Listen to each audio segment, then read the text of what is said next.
ঢাকা এক আসনে বিএনপি মনোনীত প্রার্থী খন্দকার আবু আশফাক বলেছেন, রাজনীতির মূল শক্তি হচ্ছে জনগণ। জনগণের সঙ্গে যদি কেউ অন্যায় করে, জুলুম করে, তবে তাদের কাছে ক্ষমা চেয়ে ধানের শীষে ভোট চাইতে হবে। মুকসুদপুর ইউনিয়নে বেগম খালেদা জিয়ার রুহের মাগফিরাত কামনায় দুয়া অনুষ্ঠানে প্রধান অতিথির বক্তব্যে তিনি এসব কথা বলেন। খন্দকার আবু আশফাক বলেন, দীর্ঘদিন ধরে মানুষ অবহেলা, নির্যাতন আর ভয়ের রাজনীতির শিকার হয়েছে।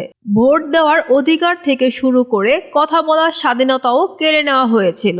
এই অবস্থার পরিবর্তন আনতে হলে রাজনীতিবিদদের আগে নিজেদের ভুল স্বীকার করার সৎসাহস থাকতে হবে। দুহার উপজেলা যুবদলের আহ্বায়ক মোশাররফ হোসেনের সার্বিক তত্ত্বাবধানে দুহার উপজেলা বিএনপির সাধারণ সম্পাদক মাসুদ পারভেজ, সুতারপাড়া ইউনিয়ন পরিষদের সাবেক চেয়ারম্যান নুরুল ইসলাম, জাসদ নেতা সালাউদ্দিন মোল্লা, ঢাকা জেলা যুবদলের সিনিয়র সহসভাপতি আবুল হাশেম ব্যাপারী, মুকসুদপুর ইউনিয়ন পরিষদের সাবেক চেয়ারম্যান আব্দুল হালিম, অ্যাডভোকেট ফজলুল হক বেলায়েদি, উপজেলা মহিলা দলের সভাপতি শম্পা আক্তার, উপজেলা যুব দলের সাধারণ সম্পাদক জহিরুল ইসলাম সহ বিভিন্ন স্তরের নেতাকর্মীরা উপস্থিত ছিলেন।